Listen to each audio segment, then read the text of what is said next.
It is difficult to convey to you the absolute terror, hopelessness, trauma, and sense of betrayal the people of Caledonia feel to this day.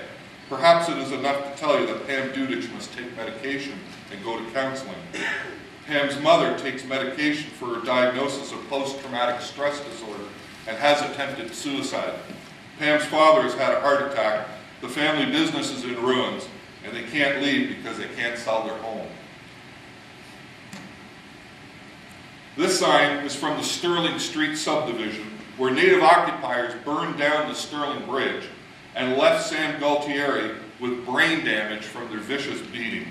The words heartless and cruel seem inadequate to describe the irony of a situation wherein an organized group from one race of people terrorized others with racial slurs, fire, violence, vandalism, and property seizures, and then tormented their victims with false accusations of being white supremacists.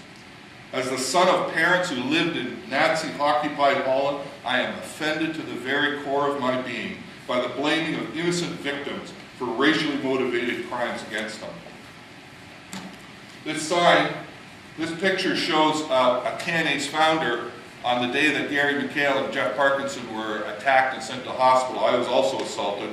This is a sign that I made, and it says, "Two-tier justice victimizes Native people too." It wasn't long after this photograph was taken that we were attacked by Six Nations people in unprovoked attacks. I am also offended, but the message of the sign, the reason I have this sign here is I want you to understand that we have a duty not only to speak out for non-Aboriginals who have been victimized by racial policing, but also for the Aboriginal victims that you have never heard about. I am also offended that Aboriginals have been victims of the very same racist policing policies that allow illegal occupations to escalate and the sites to become lawless home-free zones, as residents in both Caledonia and Ipperwash refer to them.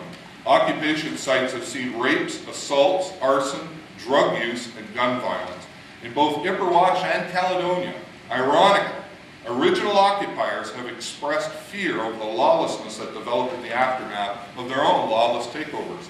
A Six Nations paper confirmed that the shooter of a Six Nations man at a nearby smoke shack who had been on the occupation site near the homes of residents, threatening another man over a drug debt with an AK-47 assault rifle just prior to the shooting.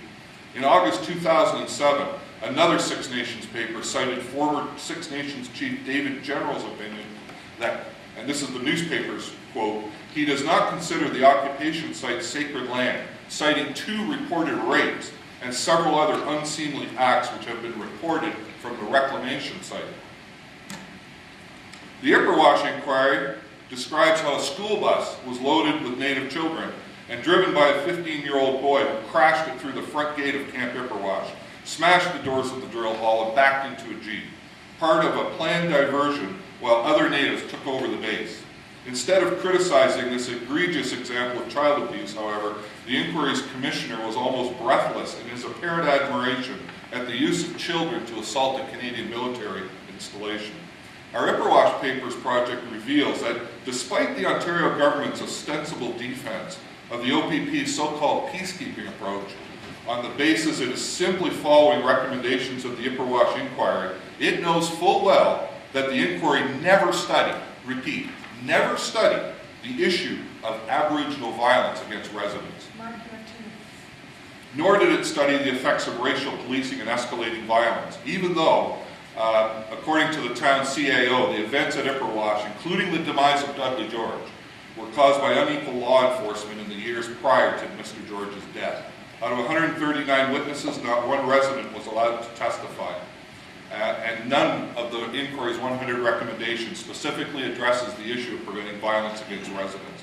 Ignoring and suppressing the voices of non-Aboriginal victims has caused an estimated $4.1 billion in economic damage in the Halbern Tract, incalculable human trauma, and reduced the noble goal of healing and reconciliation to empty words of propaganda. So where do we go from here? Oh, sorry.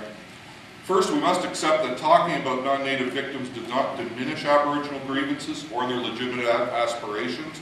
And we must acknowledge that those who committed the acts of lawlessness in Caledonia do not represent Six Nations or Aboriginal people as a whole. The drawing I wanted to show you, we have to acknowledge the obvious, that violence and the appeasement of it begets more violence. We must commit to a path of truth, justice based on law, and apologies from those responsible. Apologies from Six Nations, the OPP, and the Ontario government. There are no shortcuts and no alternatives. If the government can apologize for residential schools, then these groups can apologize for Caledonia. We must demand a public inquiry.